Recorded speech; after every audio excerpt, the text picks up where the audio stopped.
Icambere nubanza gukeza abacamanza bari mu rubanza rw'ejo, kuko ndashobora kuvuga nti sentare yarambitse agashambara abacamanza mu rubanza rw'ejo.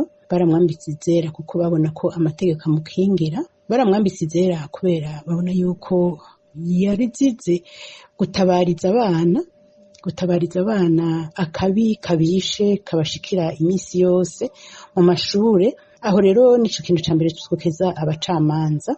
Ica kabiri tugasaba yuko sentare ko yamaze gushiraho itegeko rishize, turasavye abatwara bo hejuru muri sentare y'iyungururizo, abategetsi bo hirya no hino, bamwe bahora baca mu mbavu y'ubutungane, ntibahirehire ngo baje gucuvya urwo rubanza. Bamenye neza yuko urwo rubanza mu bisanzwe rwari urubanza rutari kubaho uravye ingene rwagenze. Mu bisanzwe Emilienne nta kibanza yari afise muri prison. Barakoze akazi kabo nivyo, ariko turabakeje ko basubiye kwisubiza kwa gashambara. Ntihagire rero umuntu yibahuka ngo asubire gukura agashambara ku butungane. Nibarekure Emilienne, aho bamutevya muri prison bituma abantu baca bibaza igituma bamutebeje. Abantu baca bibaza bati abatariko baraheraheza ivyankenerwa vyose kugira ngo arekugwe, boba bibagiye yuko yariko akingira abana b'Abarundi. Abigeme bahohoterwa mu mashure tukabura igitabara, boba bibagiye yuko urya mwana Emilienne yakingiye atazi se atazi nyina wiwe ari umwana w'Uburundi, bituma n'abandi bana bakingirwa,